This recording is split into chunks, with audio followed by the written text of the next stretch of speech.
welcome to the latest episode of Serial, but about the Mauler twins. I'm Alex. Ooh, okay. I'm Justin. I'm Pete.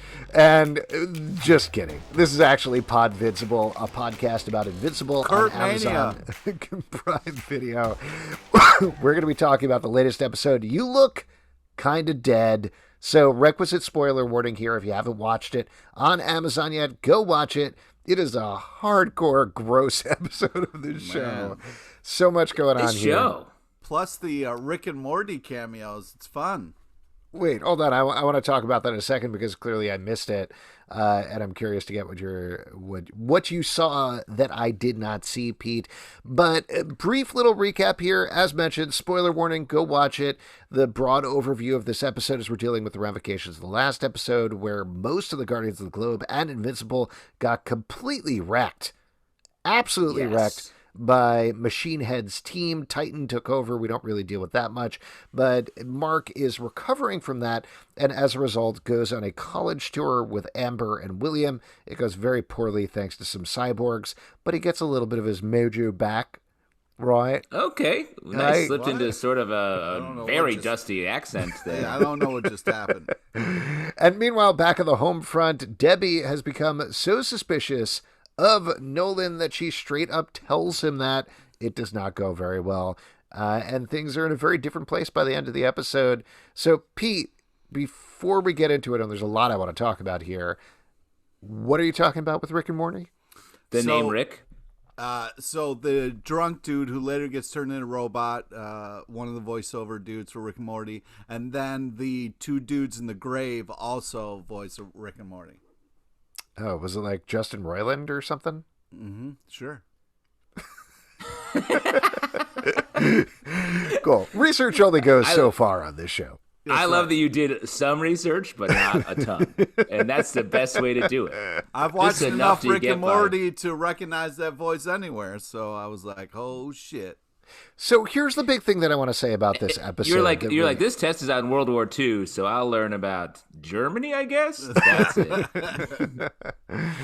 So I mentioned this the last episode. I think it took me a couple episodes to get into this because I was so used to the rhythms of Invincible, the comic book, but I really was starting to enjoy it. I think by about episode 4, episode 5 was so brutal and so interesting and so well done. I think I was fully on board. What really struck me with this one, because these cyborgs that are being created, again, are something directly from the comic book, but in the comic book, it's gross, but it's so breezy and it goes by so quickly. I don't think I was horrified by it in the same way. And what I think the show is doing really well is giving this extra time and giving this extra weight to things. It really does bring home, it makes things a little more weighty in a certain way, I guess. It's more of a horror kind of feel as well. That's exactly what I was going to say, Pete. Like, this episode especially was body horror. It was like just absolute bloodbath. It was like emotional stakes just ramped up for like everybody in different ways. It is funny that a comic that was about like lighthearted stuff for the beginning, and then it got into sort of bigger things, but it always had the sort of light touch with the action of a comic book, where it's like, oh, it's a fun fight. But with this, the stakes are much higher, and it's so much more brutal to see it play out that it changes the sort of heft, like you're saying, of everything, I think. Yeah, and also what's funny about the comic book, and it gets a little nod in this, is like, we used to joke that like in the comic book, if there was like a lull, like somebody would just punch a hole in somebody, and then like we're like, oh yeah, just punching through people. And then in this comic, like one of the doctors who's doing like, trying to fix somebody, I was like, wow, this guy has like a hole right through him. And I was like, oh shit, that's hilarious. That's a call out to that thing we made a joke about, probably. Yep. Yeah. I mean, I think the other thing that this episode does well in particular that we've been talking about a lot on the podcast is the development of Mark as a character. And here, after the events of the last episode where he got completely wrecked, seemingly barely survived, though Nolan seems pretty confident because of his Viltrumite heritage that he'd be absolutely fine. I think he is really dealing with the fact that oh, he's not actually invincible. He can be hurt. Like, he can recover from it, but he still could be hurt. What does he want to do with his life? That ties into Adam to Eve storyline as well. And I think you could hear it in Stephen Young's voice where it's starting to mature up a little bit. It's a little less shrill. It's a little less whiny. It's a little less teenagery. That's right. I'm coming straight for teenagers. I don't even care. Wow. Okay. That's right. That's a weird term for you because you. I don't know, man. Were you about to say love teens and then stopped yourself because it sounded weird? No, because I was going to say you know, your mental projection of yourself is a teenage girl, so it's just weird that you would go against that. By the way, I'm going to see you guys at the Fighting BTS concert next week, right? Yes. Exactly. Army. Sure. Yeah. Better than Ezra? Sure. Better than Cesra? No, I think there's definitely some truth to that. You're sort of talking about puberty, I want to say, which is like Not familiar. Yeah, your beard gives you away as a total puberty guy. You're a puberty guy. This just happened yesterday. I woke up and I was like, oh, cool. I woke up like this. Cool. But I mean, I think that's sort of the metaphor for this in general. Like, we get the innocent kid gets superpowers. We get the innocent version of being a superhero. And then we get all the horrible shit that happens when you're an adult, a normal adult, just with all the superhero shit laid on top of it. And like your dad killing a super team is the same as your dad being like, get a job. I'm not giving you an allowance anymore. Yeah, exactly. Or like how trying to manage a relationship is hard, but then also trying to manage a relationship while you secretly fight crime is even harder. You know, I really wanted Mark to say something to Amber because it's his only way out of this to try to save this relationship, and I was really surprised that he didn't. Like, there were a couple times where I really thought he was going to come clean, and even his best, his friend there was like, "Dude, what are you doing? You should tell her."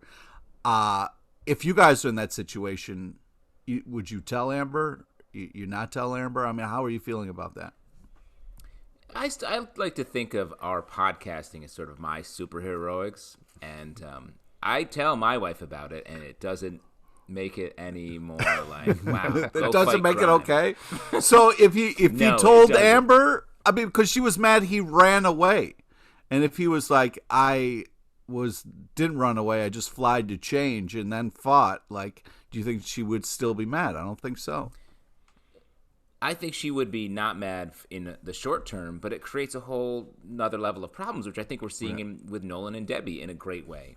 I mean, obviously, it's compacted by this other layer that Nolan is like a monster, a supervillain.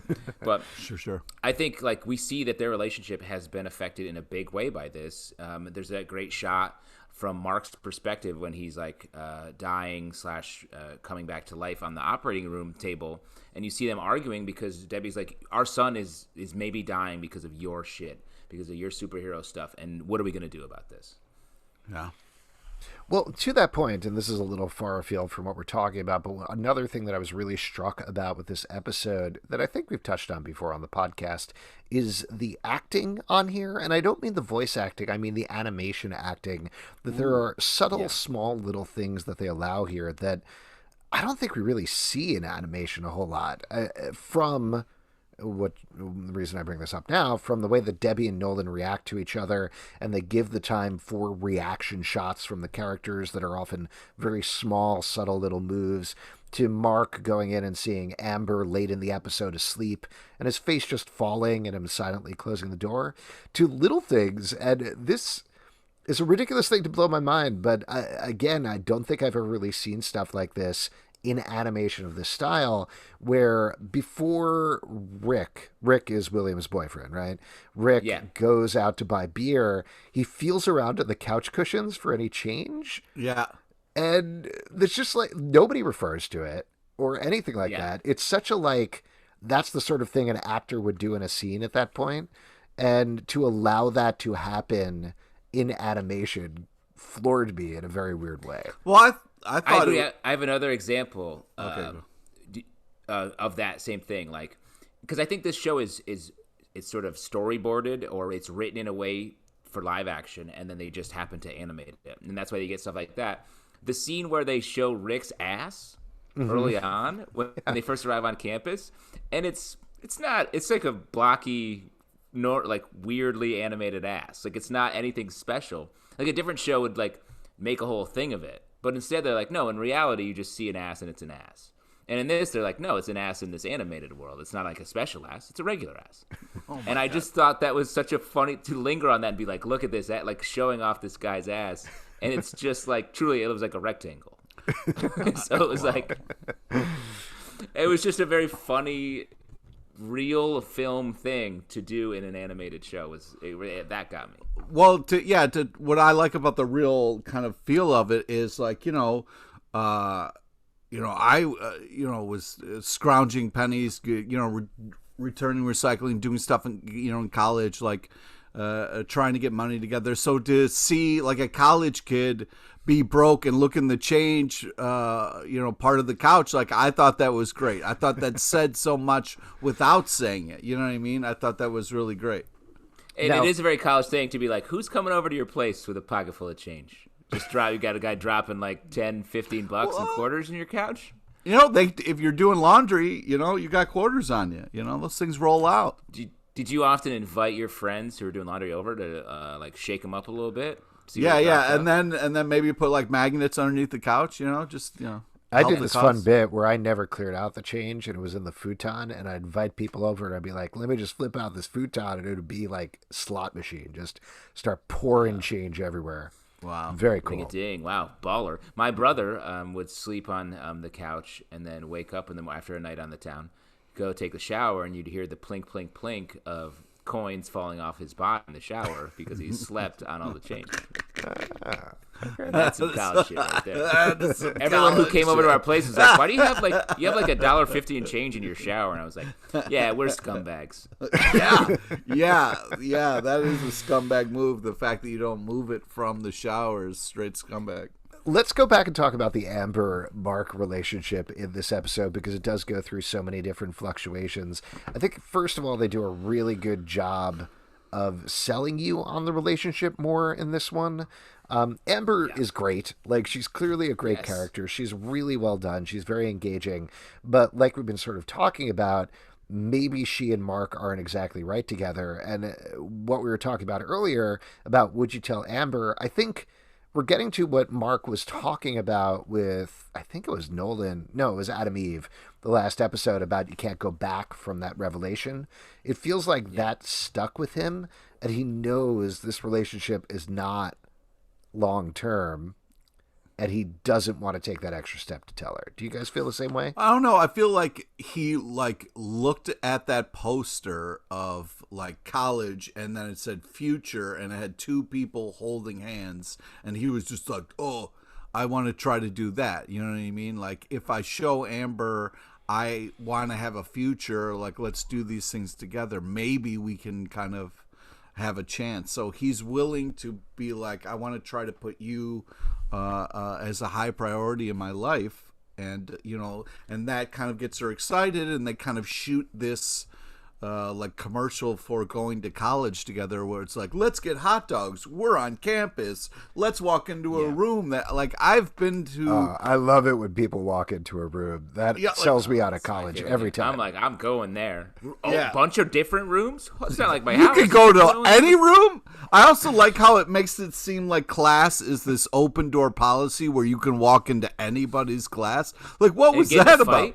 Yeah, that was. Yeah, getting a fight with a random dude. Yeah, it's just crazy stand up. Pre-Frosh to go in there and be like, yeah, hey, shut up, sophomore. PCU reference, love it. In a way. Pre-Frosh. In a very light way. Yep. I think their relationship, I think he does love her, as Adam Eve said to Amber last episode. Mm-hmm. But I think Mark is still in a place where he is Mark, and Invincible is this thing he does. Mm-hmm. So he's still very much like, I'm Mark. I'm not going to tell everyone about this because it's a secret. It's like a side thing. And I think we're going to see him transition over this first season. I think this episode was big in this, to becoming Invincible, who, like, Mark is his identity, but Invincible is what he does. We see Adam Eve become Adam Eve in this episode. Yeah, we get to see her living her best life. I mean, I love her badass treehouse and like just getting home exhausted from making a difference and seeing her happy was really nice. That was but very cool. Mark hasn't been able to make any decisions about his life yet. He's just sort of like dude, he's young, man. He just got powers. Give him a chance, dude. We've talked about this a lot on the podcast and with go to college, kid. We've talked about this a lot on the podcast and with the comic book as well. That, and this is no insult, man. Mark is not the smartest superhero. He's not a Spider-Man even who like feels this passionate responsibility. He has these powers. Those are part of what he is. He wants to do the right thing, but mostly he's a pretty easy guy going through his life, to the point that Amber mentions, yeah, your grades aren't that good, and I think that's something that we're not used to watching in a superhero show, reading in a comic book, and that is one of the things that made Invincible so special, is that he's not really the best at anything. He's just pretty good at a couple of different things, which is actually way more relatable. Yeah. And I would argue he's pretty bad at being a superhero. He doesn't figure things out very quickly. He gets beat up a ton in this episode. He just got his ass kicked last episode. Yeah. And but these cyborg scrubs are killing him in this episode. Yeah, but I mean, there's a lot of them. I mean, that was rough. Like 3. That's still, I mean, as you're falling in the water, you're getting punched in the face. I mean, that's got to be tough, man. Nah, come on. I could do that. I fought crime. I fought some crime. I do want to get back to just for a second to talk about the Adam Eve thing, because I don't know if you guys have the same reaction, but seeing her go around and help the world, I feel like I've gotten used to in comics, particularly the past couple of years, whenever any superhero does something like that, there's always bad ramifications. Yep. Like they come in and say, hey, good news, we made all your crops grow. And they're like, man, you ruined the soil somewhere else, or you ruined the market. There's always these very realistic ramifications. So I kept expecting that during these scenes, but I'm glad they didn't go for it. I'm glad they did it. Oh, you think they're not? I think that she's gonna find out, like some of the ramifications. I think, but I like leaving her in this happy place for now. You know what I mean? Because it's this thing of like, how do you know what the problem is if you're so far overhead? You know what I mean? Like you're flying by, maybe someone needs help, but when you fly down, it could be a different situation. So I think like in the beginning, things seem simple, and she's gonna make a difference, and then I think. Well, hopefully we'll see that like later she'll find out things aren't that kind of easy. Well, and I think in comics, I feel like characters are like, I'm going to help everyone in the world. And the reason that is not allowed is because it messes with this continuity. The basic story of a superhero is they can't be just doing, regular stuff all around the world. They have to be doing supervillain stuff in New York City or wherever they live, Metropolis. And so I think in this series, they have the opportunity to really follow that thread and see what it means for Adam Eve. And I think the revelation she has in the comic and she's starting to have here are like, my life and my power set are much larger than what I'm doing. Flying around and going pew-pew at like a couple random villains isn't what I'm here for. I have larger aspirations, and I have the means to be bigger than this. And I think that's what she's starting on that path. But I think we see here in this episode, it's a lonely path. Mm-hmm. Now, what do you think? She might need a friend to go along with her, or maybe something more. Oh, take it easy on that. Yeah, we're not there yet. But how about this responsibility that professors have when you clearly have a evil villain who's in your class? Like, don't you feel like they should be reporting these villains? That guy, are you talking about D.A. Sinclair, the guy who's building the cyborgs? Man, that guy is straight up, down to the way that he moves, he's like straight up anime villain, it feels like, with his hair. And let me say, though, he's an anime villain, but he's also like theater major. I was like, I mean, I'm not going to say he's a villain. He's around. He's relatable. I don't know. Yeah, 100%. 100%. Yeah. I wore a long coat briefly. Totally. Get a little drunk at a cast party, sing some Pippin with him. You know how it goes. 100%. Yeah. Pippin. Go ahead, drop into it. Gotta find my castle. I knew he had it in him. I knew he had it in him. What is that? Anyway, good. He's so ashamed. Whenever we sing, he's ashamed. And I'm horrible at singing. Alex, I think, can actually do it. Oh, thank you. Oh my God, do not. You know what? I'm gonna try it. I'm gonna try out for the chorus. You're gonna try out now. Okay, for chorus. Hey, Teach, it's me. I'm back. Back for chorus audition. I'm just a kid here to sing. Yeah, I'm just a regular teen, just like you teens. I also really It's liked. beginning to look a lot like Christmas. All right. I also really liked Robot in this episode. You know what I mean? Like, really got to see a softer side to Robot. Like the fact Just real that quick, one last thing, Pete, before you go out. I love when we're doing something you don't want us to do. You could go to your notes and you're like, let's see here. What can I talk about? What can I distract these idiots with? Okay, a Robot. He's doing stuff. Well, no. What I liked is like you see him like stay with Monster Girl, but also like the fact that he dispatched a version of himself to go get that flower to save her was super sweet and very cool. Like we got to see this like kind of robot die in front of him, but deliver the I like. He's a perfect mate. He's a perfect boyfriend. I hope it works out. Yeah, I don't know if that's going to be true. I mean, we've seen a lot of notes. It is interesting watching this, knowing what's coming, because they're certainly holding back on a lot of secrets there, which I don't want to spoil for anybody who hasn't read. Yeah, the but they've teased stuff with Robot, so it's not like it's out of But the vague way that I'll say it is, I like how they are teasing out these secrets. How about that? Yeah, he's up to something. Yeah, like a lot of robots, including Roombas, they're up to something. I They're don't trust gathering DNA. They're so round, going everywhere. Why do they want all that dust and garbage? It's what are they? They're collecting it for a reason, and it seems like they're going in random places. But I'm like, what the fuck are you doing under that chair? Yeah, that's where I keep my stuff, under that chair. Right? Come on. You don't need all my fingernails. The robot stuff is good. I do like the stuff that they're laying in with Black Samson. There's clearly something going on with him and his powers. The whole, we touched on this a little bit, but the whole beginning sequence with Monster Girl and Black Samson and Invincible being taken into the hospital was harrowing to watch. So bloody, so intense, so propulsive, but so well done. And I also really liked all this stuff a lot. It's very interesting to see how and maybe this was in the book and maybe I forgot about it, but that like Black Samson seemed like he was dead, and then some kind of electrical malfunction or something happened that kind of like brought him back. I don't remember that either. I mean, the main thing that I remember with Black Samson, which they've already changed a little bit, is that he, I actually think they changed it. It wasn't Black Samson. It was another character, the Batman character, who I'm blanking on the name of, Darkclaw, something like that. Who ends up killed with the Guardians of the Globe. He's not there that day. So he's the one who becomes part of the Guardians of the Globe, at least at the beginning, before Black Samson is brought in later. Maybe I'm remembering it wrong, but this seems like an original thing for the show, potentially. Yeah, it feels like something they've changed for the show, which is cool. I like the character. I'm curious to see what the role is. As someone who it feels like thinks for himself, as opposed to a lot of the characters sort of in general here. Yeah, I'm hoping there's definitely going to be more, and it'll be interesting to see like how he gets to keep coming back, like what the explanation for that is. One thing that I'm really glad they did change, we find out in this episode that, William finds out that Mark is invincible. It's pretty clear because he looks at his face and realizes it, which I thought was a very fun moment. I love that. But then we have that other fun moment later on where William is just pestering him with questions about being invincible and everything. Very funny. And then demands that he takes him flying, which was again, just so very funny. funny bit.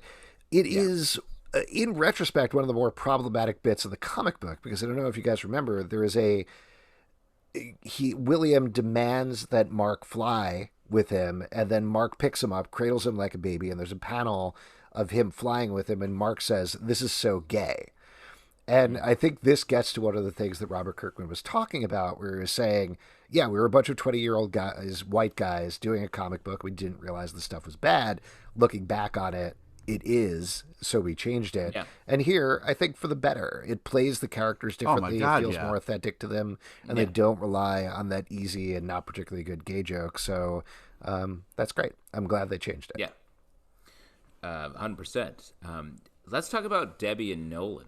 Because another like stressful, really well done emotional, and also really weird part for Nolan, because it was like I was just surprised, like, okay, man, you've been outed, and then he's like, you're drunk, and she's like, I'm going to bed, and he just punches a hole in the wall and then just sits down.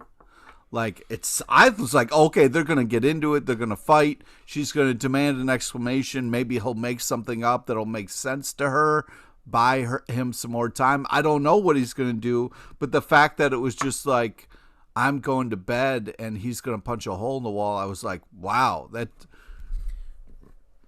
just seemed like a crazy ending. Well, I think for me, it's two things. Like, he still seems to care for Debbie at least a little bit. Like, right. He maybe loves her, so he's like, this is a problem. But the sociopathic side of him, I think, is I need Mark. If Debbie tells Mark what's happening, I lose Mark, because he knows that Mark is way more soft-hearted. He's like a hero, as opposed to Nolan, who is a sociopath with way too much power. So he has to manage this situation, and he knows that he's sort of trapped. Yeah.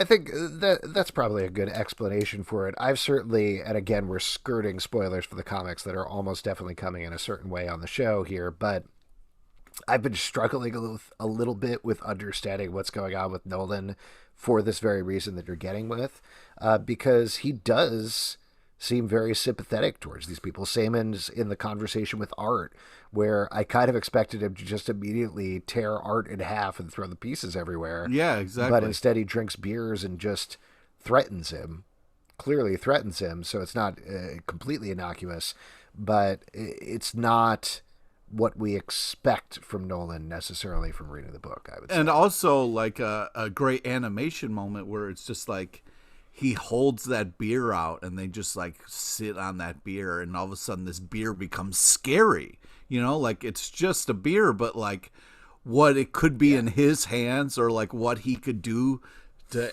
that, to his, like, just if he slid his hand down a little bit and like starts, like, just so I'm just saying it's intense. Like all of a sudden it just became like Pete wants a beer. Yeah. I just think that like by just showing simple things with what we know, like all of a sudden it just becomes more tense. And I think that's like the fact that they sit in it and like kind of like are showing that through the animation is really cool.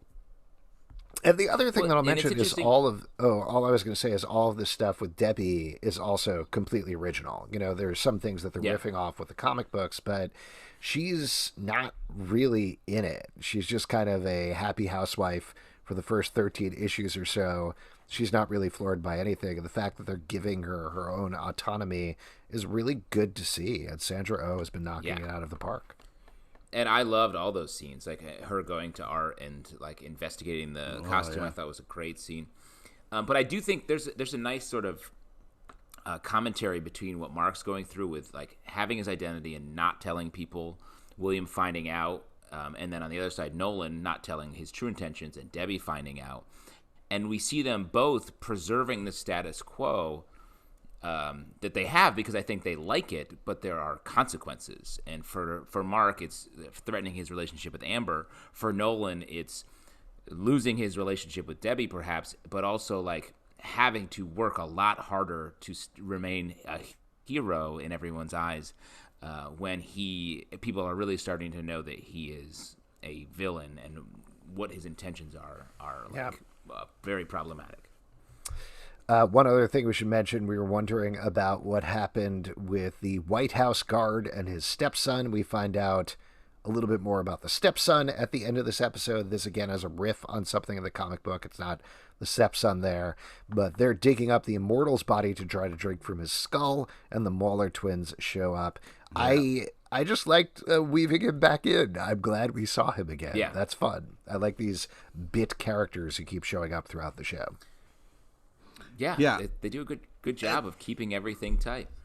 Yeah, I mean, and again, the voiceover acting is unbelievable, and it's kind of a who's who, and that's why it was so fun, because like in the beginning, before that first frat dude who went missing, like was just like 2 lines away from being like, because he's like, I'm Pickle Rick, but he's like, I'm a drug douchebag. Like he almost said it. Was really pushing this. It was really fun. It was really almost there. It was really fun, and that's the thing. Like in the comic, they did. He's Pickled Doug. He's Pickled Doug. Well, what I'm trying to say is, like, in the comic, the Invincible kind of makes fun of comics a little bit. You know, so it's cool that the TV show is also making fun of other animated TV shows, or at least nodding to it. So it's, like, nice kind of, like, recognition there that came from the comic originally. So I thought that was pretty neat. All right, fair enough. Any other things you want to point out from the show before we start to wrap things up here? Any other moments that jumped out to you? Like sometimes when you have like a superhero like friend relationship, it feels weird, but like in this college visit, like I think it really just paid off. It was such a fun thing to be like, have Mark going through this stuff and being like, not now, I'm in the middle of something. But then like when he saw like the last image of his friend kind of being dragged away by the cyborg, of like that panic of like, oh, I should have been here when I was over here. Was I really like that as like somebody who is kind of getting powers, getting used to like, if I have this responsibility, I can't be ignoring signs and stuff like that. So I thought that was like a good lesson for Mark to not be so tunnel vision, otherwise he could miss things, you know. One thing I want to shout out is the writer of this episode is a guy named Curtis Gwynn, former UCB guy, a great teacher I had at UCB back in the day. I thought you were going to say related to Tony Gwynn. No. He was part of Curtis and John. Yeah, Curtis and John, of course,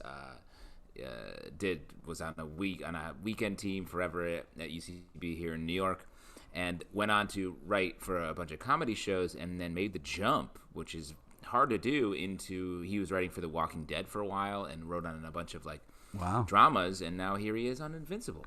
Yeah, it's great to see his name there. I was saving that for my Invincible moment of the episode. I'm glad you brought it up. Oh, gotcha. Yeah, you did get me.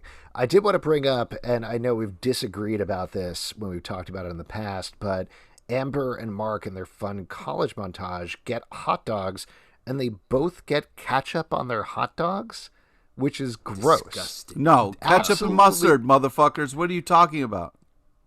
Ketchup in general on a hot dog, just gross. Like, no.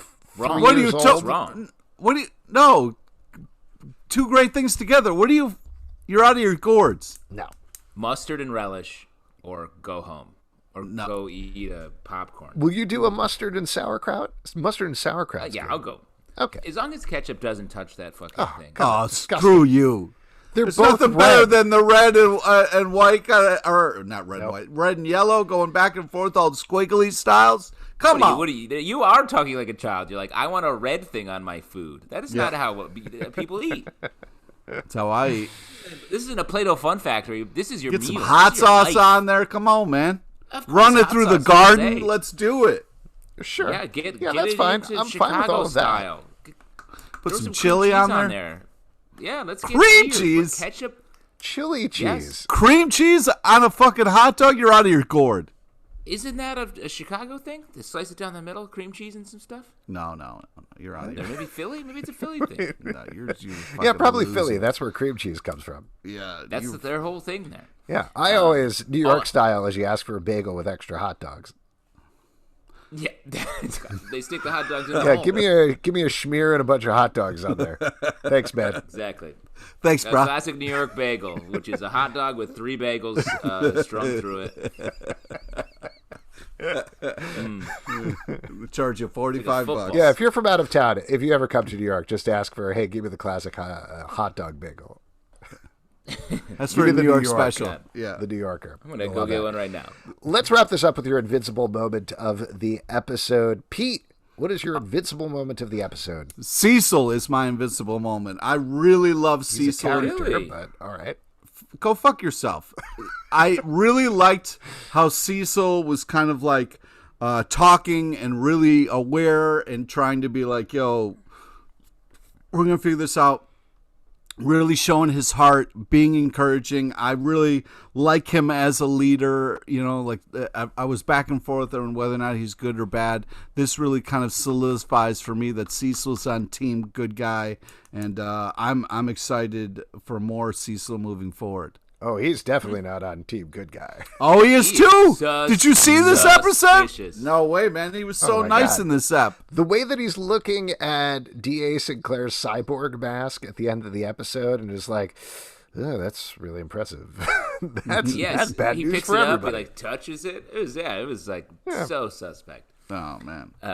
My Invincible moment, I got to give it up for just the beginning of the episode, the Sinclair stuff, and the Doug being turned into a cyborg, that body horror shit, where you look down and his arm was a The whole bad thing where he goes, arm. you don't need your vocal cords. Oh, dude.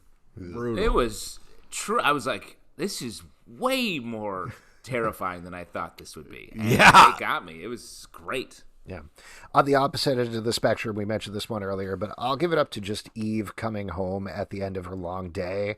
I liked the touches of her having those strung lights there in her house, which felt very much like, I'm a teen in my first house. This is my first apartment. But her satisfied expression, the fact that there was no dark turn at the end there, which was so surprising to me. I just thought that was great. I really like that storyline quite a bit.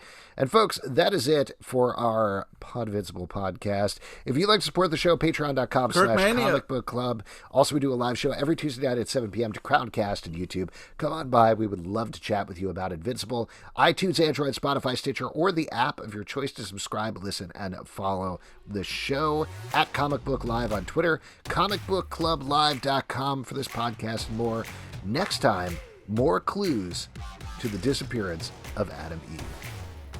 On Serial, because that's the thing that I did. Serial, yes, I got you. Off to drink a gallon of ketchup, right, Pete? Yeah.